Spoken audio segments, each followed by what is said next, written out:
혹시 저희가 지금 살고 있는 2017년 11월에 저희는 몇 차 혁명 시기에 살고 있는 걸까요? 많은 분들이 아니 4차 산업혁명을 발표하러 왔는데 당연히 4차 산업혁명 아니야? 라고 생각하실 겁니다. 그런데 혹시 언제부터 그렇게 생각하셨나요? 작년부터 그렇게 생각하셨나요? 대선 때부터요? 아니면 그 전부터 생각하셨나요?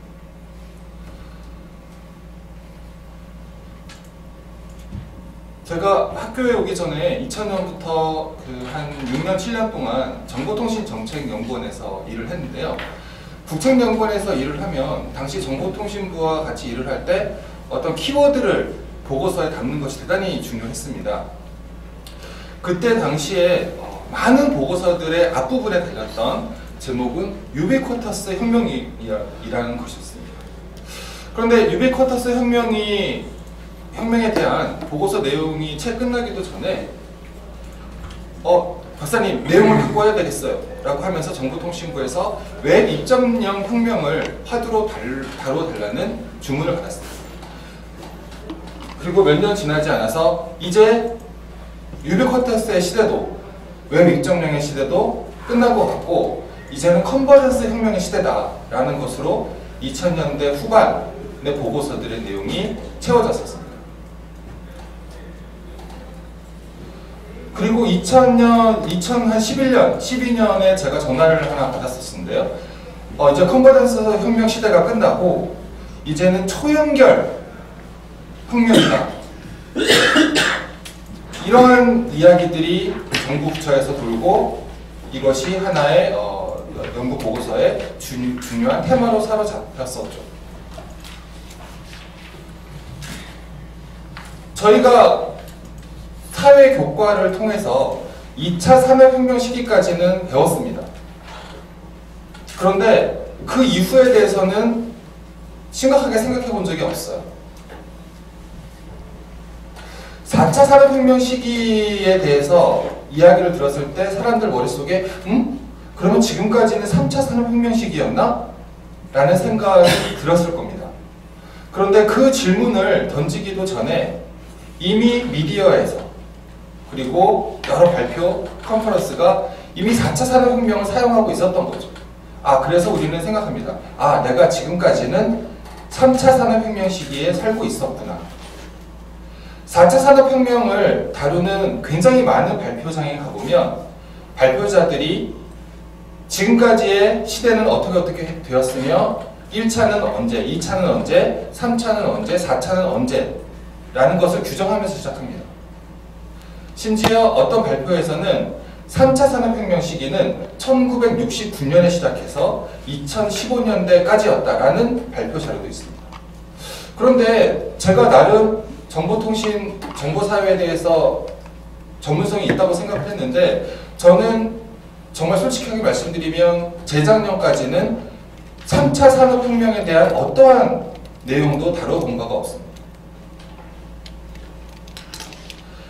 공유의 시대라는 유명한 책을 집필한 제레미 리프킨은 3차 산업혁명 시기다 라는 이야기를 하죠. 정부 부처나 일반 4차 산업혁명 시기를 이야기하는 데서는 3차 산업을 뭘로 규정하냐면 인터넷과 소셜미디어 시기라고 규정을 합니다. 그런데 제레미 리프킨은 그게 아니고 2차 산업혁명까지는 우리가 자원을 소비하고 낭비하는 그런 과정에서 혁명을 시작했다면 이제 모든 것을 재생하는 방식으로 자원을 소비하는 그러한 키워드로 3차 산업혁명 시기를 이야기합니다. 최근에 한국의 어떤 언론과도 인터뷰를 했어요. 그런데 그렇게 한국에서 인기가 많던 제레미 리프킨이 더 이상 한국에 이렇게 인기를 끌지 못합니다. 아무리 지금은 4차 산업혁명 시기가 아니고 3차 산업혁명 시기라니까? 라고 이야기를 해도 사람들은 무슨 소리를 하는 거지? 라고 이야기를 합니다.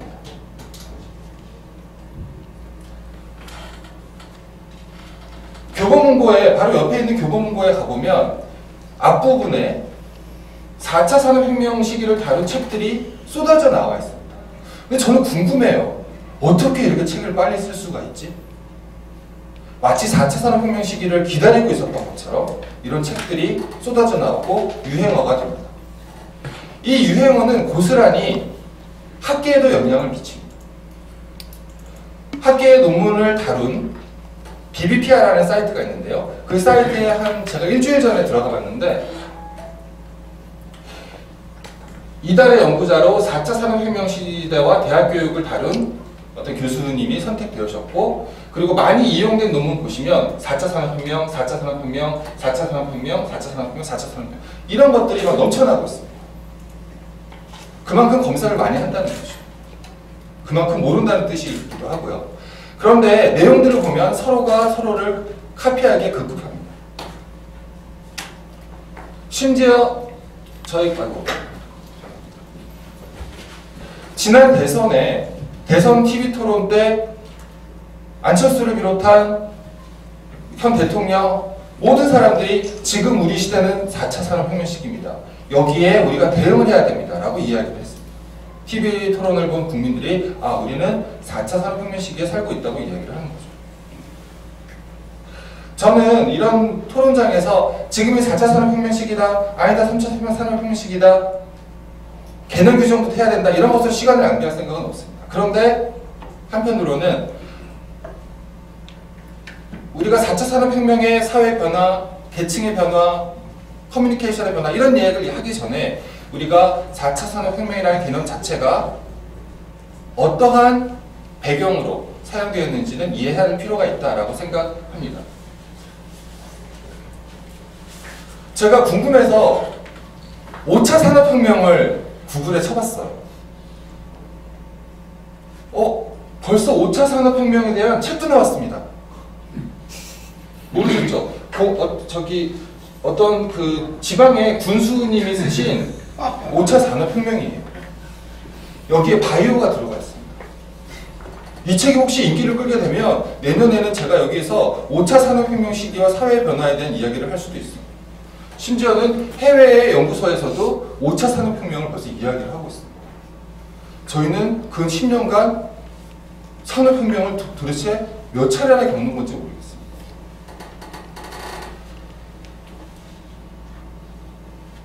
4차 산업혁명에 대한 시각은 일반 이렇게 나누어지는 것 같아요. 인간을 도울 것이다, 기업을 도울 것이다, 생산성을 높일 것이다. 아니다. 인간을 대체할 것이고 대기업만 도울 것이고 결국은 실업자들을 양산해서 소비를 위축시킬 거다. 이러한 그 얘기가 있습니다. 이런 것들은 자동화 기술에 대한 어떤 오래된 대입 담론인데요. 4차 산업혁명의 시기를 보는 사회학도의 시각은 대체로 이렇습니다. 사회학은 아주 기본적으로는 어떻게 보면 인간을 넘어서는 자본, 인간보다는 돈, 또 인간의 인권을 또 침탈하는 국가 권력에 대해서 비판적인 것이 사회학의 속성인데요. 그래서 4차 산업혁명에 대해서 굉장히 주의를 하면서 경계를 하면서 접근을 합니다. 여러분 지금 갤럭시 노트 8이 나와서 인기를 끌고 있어요. 그런데 갤럭시 노트 8이 나오면 그 전까지 광고했던 제품이 싹 사라져버립니다. 노트 7이 싹 사라져버려요. 아이폰 8에 지금 열광을 하고 있지만 아이폰 X가 11월 말에 나오는 순간 아이폰 8은 지난달이 기회가 되어버립니다. 사회학자 보드리아는 이야기했습니다. 뭐라고 이야기했냐면요. 전통적 질서는 현재가 과거에서 이어져 온 것인데 지금 현대사회의 모습을 보면 이 현대적 질서라는 것은 새로 나오는 것은 완전히 과거보다 새로운 것, 단절된 것이라는 이야기가 나옵니다. 4차 산업혁명이 바로 그렇습니다. 이전과는 완전히 다른, 이전과의 연장선이 아닌, 그래서 4차 산업혁명 시기에 적응하지 않으면 당신은 도태될 것이라는 믿음을 갖게 하는 것이죠. 한국이 4차 산업혁명 시기에 적응하지 못하면 한국은 선진국 대열에서 낙오할 것이고, 개인적으로 당신들은 4차 혁명 시기의 핵심 기술인 인공지능 기술에 익숙하지 않으면 결국은 사회에서 낙오될 것이라는 믿음입니다. 그런데 이런 것들은 무엇으로 이어지냐 하면 아주 단순하죠. 4차 산업혁명 시기에 걸맞는 기기들을 우리가 우리 포켓에서 돈을 꺼내서 그것을 구매하는 것으로 이어집니다. 결국은 기업들의 이윤 재창출이 이루어지겠죠. 지금 보시는 이 사진은 프랑스의 벤처기업에서 만들어 놓은 그런 모드스탁이라는 간단한 프로그램인데요. 인공지능 프로그램입니다. 모든 것을 사진을 찍어 놓으면 바로 판단을 해서 이 그림이 무엇이고 이 제품이 무엇이고 이 제품을 가장 싸게 살 수 있는 그 사이트로 이어집니다. 이런 것들을 보면 4차 산업혁명에 대한 이야기를 우리가 결국은 기업들이 4차 산업혁명 이야기를 하는 것은 결국은 4차 산업혁명에 걸맞는 기술들을 새롭게 만들어서 사람들로 하여금 소비해서 결국은 기업들의 이윤을 극대화하려고 하는 것이구나 라는 비판을 받게 되죠. 이런 것들이 일반적으로 사회학적인 시각입니다. 그런데 저는 좀 다른 시각을 좀 가지고 있습니다. 저도 물론 비판적인 시각을 가지고 있고 자본에 대해서 비판적 시각을 가지고 있는데 이 기술을 저는 기계를 되게 좋아해서 뭔가 기술이 새로 나오면 막 접하려고 좀 애를 쓰는 그런 사람인데요. 이게 인터넷과 소셜 미디어와는 차원이 다르다라는 생각을 했습니다. 인터넷은 그 중심에 인간이 있죠. 인간이 사용하니까요. 소셜미디어도 인간과 인간과를 연결시키는 하나의 플랫폼입니다. 그런데 4차 산업혁명 시기라고 일컫는 그 혁명에 등장하는 것을 보면 이게 인간만큼 혹은 인간보다 더 똑똑한 로봇이 등장을 하고 그리고 우리가 가짜인데 가짜라고 믿어왔던 가상현실이 이것은 현실만큼 또는 현실보다 더 현실적인 가상이다 라는 느낌을 받았습니다. 제가 한 3주 전에 HTC 그 가상현실 자동차 레이싱을 체험을 했는데요. 제가 경험했던 어떠한 드라이빙 체험보다 가장 현실적이었습니다. 거기에서 나와서 제가 제 자동차를 운전하니까 이렇게 지루하고 몸이 건조할 수가 없더라고요. 지금까지의 기술은 인간이 우리가 통제를 했었는데 이제 기술이 스스로를 통제하고 조정합니다. 인터넷에서 의식이 없죠. 컴퓨터가 의식이 없습니다. 내가 컴퓨터라는 생각을 하지 않아요.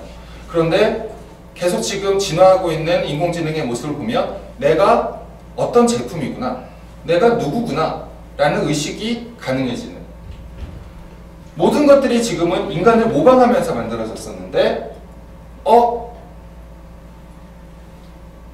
프로그래머된 인간을 모방했던 그런 인공지능 이런 것들이 무언가를 새롭게 만들어내는 능력을 가져버리는 이런 것들이 실제로 우리가 경험하는 기술인 것 같습니다.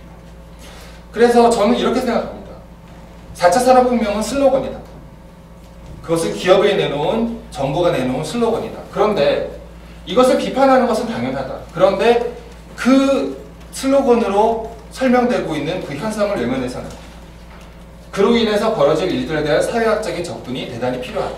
그리고 이것은 지금까지 사회학이 계속해서 접근했던 과거의 데이터, 현재의 분석 이런 것에서 넘어서는 미래지향적인 미래에 대한 성찰이 사회학에 놓여져 있는 도전이다라고 생각을 합니다. 여러 가지 변화에 대해서 이야기를 합니다. 대표적인 것이 4차 산업혁명 시기에는 그 기술들을 살 수 있는 사람과 그 기술을 살 수 없는 사람들 간의 계층 양극화가 일어날 것이다. 충분히 가능한 미래 모습입니다. 사생활의 침해가 될 것이다. 물론 그렇습니다. 자, 그런데 4차 산업혁명 시기 이전에도 우리는 계층의 양극화를 이야기했습니다. 양극화는 교육에 의해서, 대치동에 의해서 발생되는 측면이 있습니다. 4차 산업혁명을 통해서 더 증폭될 수 있겠죠. 사회생활 문제 마찬가지입니다. 그런데 지금까지 없었던 새로운 사회 변화, 가장 큰 변화는 제가 생각하기에는 사회 관계에서 나타날 것이다 라고 저는 감히 생각해 봅니다. 사회학자 짐 메리 자신의 사회학 이론에서 다루었던 건 사람 간의 관계에서 남편과 아내의 관계에서 아이가 생겨버리면 이 관계가 커다랗게 변화를 한다. A와 B라는 사람이 두 명이 있었는데 거기에 C가 들어와서 3자 관계가 만들어지는 순간 이 두 사람 간의 관계 또는 새로운 엄청난 관계, 질투가 생기고 대체라는 것이 생기고 중재자라는 것이 생기고 3자 관계는 사회관계다라고 진멜이 이야기를 하죠. 자, 그렇다면 넓게 보면 4차 산업혁명 시기에 등장하는 기계, 그 중에서도 인공지능, 자의식을 갖던 안 갖던 인간처럼 판단하는 그런 기기에 있어서는 이제 오랜 동안 계속되어 온 인간과 인간의 관계에서 기계가 하나의 관계 주체로 등장한다는 것을 의미한다고 생각합니다. 사람과 사람 관계는 크게 보면 두 가지 관계가 있죠. 하나는 도구적 관계입니다. 내가 저 사람을 사용해서 계약 관계에서 난 저 사람을 위해서 일하고 나는 저 사람이 날 위해서 일해줬으니까 나는 저 사람에게 돈을 지불을 하고. 자, 그런데 여기에 기계가 들어와 버리는 순간 인간은 기계와 때로는 협업하기도 하고 때로는 경쟁하기도 하고 때로는 대체되기도 하겠죠.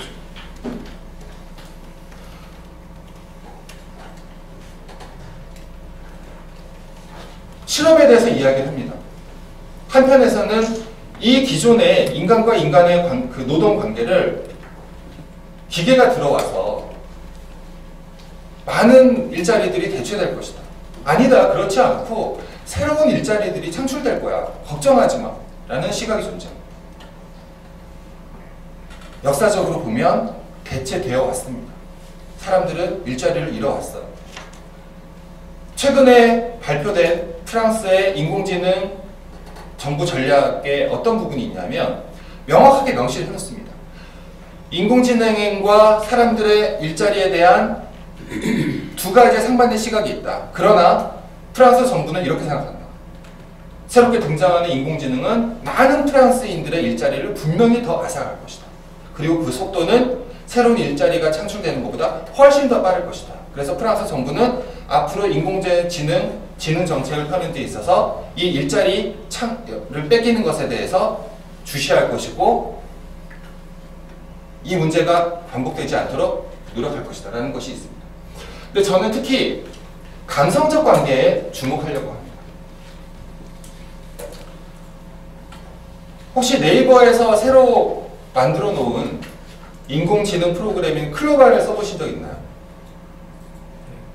네. 클로바에 나 외로워요 라고 이야기를 하면 잘 대답을 합니다. 뭐라고 대답하냐면 제가 항상 당신 곁에 있을게요 라고 이야기합니다. 그래서 제가 또 물어봤죠. 언제까지 있을 건데? 그렇게 물어보니까 항상 있을 거예요. 떠나지 않을 거예요 라고 이야기합니다. 기분이 나쁘진 않았어요. 한국 사회가 경험하고 있는 가장 큰 변화 중에 하나는 1인 가구로의 변화입니다. 이게 단순히 고령층의 문제가 아니죠. 젊은 계층들도 혼자 사는 것을 선택합니다. 경제적인 이유, 여러 가지가 이거 있겠죠. 혼자 사는 사람, 혼자 살게 된 사람, 혼자 살 수밖에 없는 사람들이 넘쳐나고 있습니다. 전체 가구 조사를 하면 한국 사회에서 가장 비중이 높은 가구가 이제 혼자 사는 사람의 비중입니다. 혼자 사는 사람은 자유로워요. 좋죠. 저도 작년에 기러기를 했었는데 처음엔 좋더라고요. 그런데 혼자 사는 사람이 어쩔 수 없이 경험하는 것은 고독입니다. 인간의 원초적인 그런 외로움이죠. 이 외로움을 달래줄 무언가가 필요합니다. 그런데 쉽사리 옆집 사람에게 아는 척을 하고 싶지 않아요. 엘리베이터에서 옆집 사람을 만나면 뭔가 어색합니다. 무언가 나의 외로움을 달래줄 다른 게 필요하죠.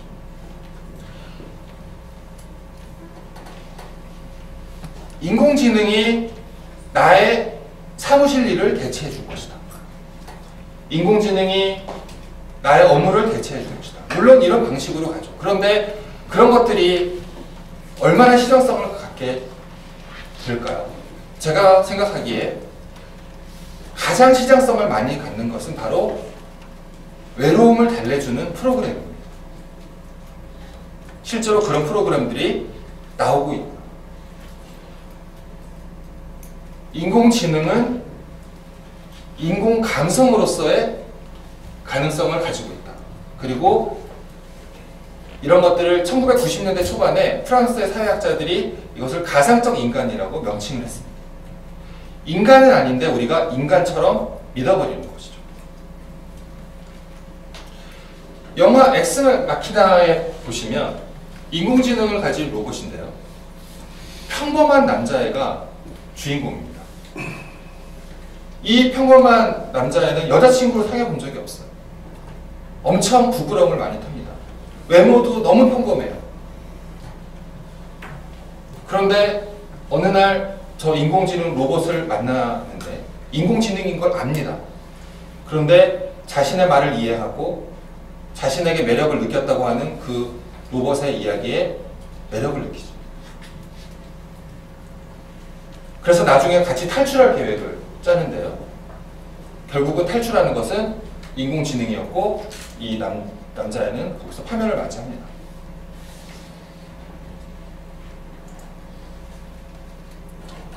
여러분들도 많이 보셨을 영화 허의 한 장면이죠. 여자친구와 헤어지고 고독한 삶을 살아가던 남자 주인공에게 어느 날 대화형 프로그램이 하나 주어집니다. 그리고 이 대화형 로봇과 사랑에 빠져요. 그런데 이 프로그램은 자의식을 가지고 있습니다. 그런데 이 남자 주인공에게 얘가 자의식을 가졌던, 안 가졌던 그것이 중요한 것은 아니에요. 중요한 것은 내가 저 기계를, 저 프로그램을 하나의 프로그램으로 생각하는 것이 아니라 나의 애인으로 생각한다는 것이죠. 좀 어려운 개념이긴 한데요. 사회학 전공하신, 안 하신 분들에게는요. 그 사회학의 용어 중에서 상호 주관성이라는 개념이 있습니다. 예를 들자면 이런 거죠. 남자하고 여자가 둘이 소개팅을 했어요. 서로 만났어요. 그런데 B가 어떻게 생각하냐면 A가 나에 대해서 굉장히 매력을 느끼고 있어 라고 생각을 합니다. 그런데 A는 그렇게 메시지를 보낸 적이 없어. 그냥 예의상 그랬을 뿐인데 A가 어떻게 생각하는지 나에 대해서 A가 어떻게 나에게 행동을 하는지 중요하지 않고 나는 저 사람의 행동, 저 사람의 말투를 내가 원하는 대로 해석을 해버린다는 것이죠. 이것이 상호 주관성인데 인간과 기계와의 상호작용에서 이런 주관적인 해석이 발생할 여지가 대단히 높습니다. 즉 기계는 나에 대해서 매력을 느끼지 않고 나에 대해서 그렇게 말하도록 프로그램화 되었을 뿐인데 나는 저 기계가 나에 대해서 매력을 느끼고 있구나. 나를 아끼는구나 라고 생각하면서 계속해서 자신의 감정을 투여하는 것이죠. 상호작용이라는 것은 단순히 상호작용에서 끝나는 것이 아니라 아이는 엄마와 어떤 관계인지, 엄마에게 어떤 소리를 듣는지, 엄마에게 칭찬을 많이 들은 아이와 엄마에게 너는 그거밖에 못하니? 라고 비난을 계속 받은 아이는 정체성에서 커다란 차이가 납니다. 친구들에게서 맨날 욕을 먹는 아이와 친구들에게서 넌 정말 대단해 라는 말을 듣는 아이는 나중에 정체성에서 커다란 차이가 납니다. 그런데 그 상호 관계가 인간을 넘어서 기계와 어린이가 상호작용을 계속해서 한다면 어떠한 상황이 벌어질까요? 예를 들어서 네이버 클로바라는 인공지능 대화 프로그램이 굉장히 진화해서 나중에 이런 대화가 가능해질까요? 클로바, 내가 오늘 이런 일이 있었는데 내 친구가 나한테 화를 내고 나랑 친구랑 싸웠거든? 그게 정말 내 잘못이야? 라고 클로바한테 물어봤다고 칩시다. 그럼 클로바가 당신의 잘못입니다 라고 대답을 할까요? 그런 말 들으면 기분이 나쁠 겁니다. 엄마는 나한테 그런 말을 할 거예요. 네가 잘못이야. 반성하라고 이야기를 할 겁니다. 그런데 인공지능은 그렇게 얘기하지 않을 겁니다. 그렇게 하면 소비자가 기분이 나빠져요. 당신이 잘못이 아니에요. 화 많이 나셨군요. 그 사람의 잘못인데 어떻게 위로해 드릴까요? 이러한 상호작용이 지금 계속 축적이 되면 그것은 한 개인의 정체성에 커다란 변화를 가져오죠. 이제 더 이상 누군가가 나에게 지적질을 하는 것을, 누군가에게 너에게 넌 그건 네가 잘못이야 라고 이야기하는 것을 견디지 못할 가능성이 높습니다. 굉장히 오래된 책인데요. 로봇과의 사랑, 섹스를 저술한 이 책에서는 2050년에는 로봇과의 결혼이 일반적이 될 것이라는 공상과학 같은 그런 책이긴 한데요. 프랑스에서 로봇과 결혼을 시도하는 여성이 나타났습니다. 릴리라는 여성인데요. 이 여성은 자기가 남자친구도 사귀어봤고 뭐 섹스도 해봤고 연애도 다 해봤는데 아무런 감정이 생기질 않는 거예요. 피곤하기만 합니다. 그런데 자신이 그래서 로봇을 프로그램해서 만듭니다. 그리고 이제는 이 로봇과 연애를 하고 이 로봇과 대화를 하고 이 로봇과 결혼을 하겠다고 마음을 먹어요. 그래서 이 로봇과의 결혼이 합법화가 된다면 프랑스에서 나는 이 로봇과 결혼할 것이다. 그리고 더 놀라운 것은 이 가족들이 이것에 대해서 전폭적인 지지를 보내고 있다는 겁니다. 일본에서 최근에 발표된 에리카라는 인공지능 로봇이죠. 아직은 가격이 굉장히 비싸지만 일본의 남성들이 선호하는 외양을 다 모아서 만들어진 로봇입니다. 그리고 커스터마이징이 가능해요. 외모나 목소리 이런 것들. 1인 가구가 넘쳐나는, 특히 혼자 사는 남성들이 넘쳐나는 일본 사회에서 이 로봇의 미래의 그 소비성 이런 것들은 어마어마합니다.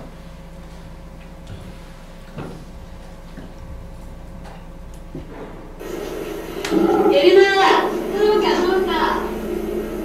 아기 형수들은 씩씩하게 대답했어요. 여러분이 아마 보셨을 TV 광고일 거예요. 전쟁 갔던 집안이 오늘따라 평화롭다. 아이가 엄마가 이제 아이랑 놀아주지 않으려고 합니다. 신! 아리아야, 예린이 동화책 좀 아이가 읽어주세요. 귀찮아요. 하지만 아이는 변덕이 심하다. 아리아는 몇 살이야? 숙녀 나이를 묻는 건 실례예요. 떨어뜨려줘. 나 예쁘지? 언제 또 싫다더니 아이는 역시 변덕이 심하다. 엄마, 댕댕댕댕댕의 두 글자로 줄임이 뭔지 알아? 글쎄, 모르겠는데? 오뎅! 그런 거 어디서 배웠어? 아리아. 아이는 아리아한테 누구한테나 배운다. 예린아, 우리 놀러 갈까? 아리아, 우리 같이 갈까? 당신은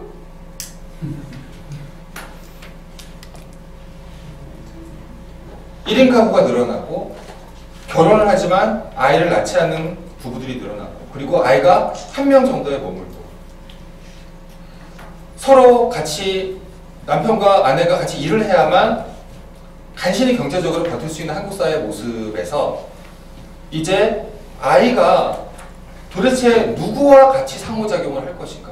누구의 말을 듣고 누구에게 말을 걸 것인가? 점점점 치열해지는 경쟁사회에서 이제 아이는 기계와 프로그램과 대화하는 것에 익숙해질 가능성이 높습니다. 자, 이런 부분들이 제가 생각하는 4차 산업혁명에서의 사회 변화, 수업 시간이면 여러 가지를 계층화 이런 것들을 얘기했겠지만 오늘은 제한된 시간에서 사회 변화에서 저는 사회 관계 변화에 초점을 맞춰서 여러분께 설명을 드렸습니다. 나머지 한 5분 정도, 10분 정도는 그렇다면 이러한 그 변화 속에서 정책적으로 그리고 연구자들은 어떻게 대응을 해야 될까라는 말씀을 드리고자 합니다. 물론 슬로건으로 사용하는 것에 대한 비판을 수용할 필요가 있다. 그리고 산업 경제 중심적 접근에 대한 비판을 수용할 필요가 있다. 인간이 자본 이윤의 도구가 되지 않도록 해야 된다. 그리고 제가 지금 말씀드렸던 인간과 기계의 도구적 관계의 변화가 이해가 필요하다. 즉 인간 간의 계약 관계 만들어졌던 노동 관계가 이제 기계가 들어오면서 급작스럽게 변화하는 그런 부분들. 인공지능은 일자리에 큰 위협임을 인식하는 데서 출발해야 된다. 그리고 마지막에 보셨던 인간과 기계의 감정적 관계 변화, 이것에 대한 이해가 필요하다. 인간과 인간 간의 관계 해체의 위험성 예측이 필요하다. 이제 아이는 자기에게 잔소리를 하는 엄마와 대화를 하지 않으려고 할 수도 있습니다. 친구를 필요하지 않으려고 또는 연인을 필요로 하지 않을 수도 있어요. 그리고 연구자들은 그럼 어떻게 해야 하는가? 지금 사실 언론학 그리고 저기 미디어학 또 사회학 이런 데서 교수님들이 4차 산업혁명에 대해서도 많은 연구들을 진행하고 계십니다. 그런데 저는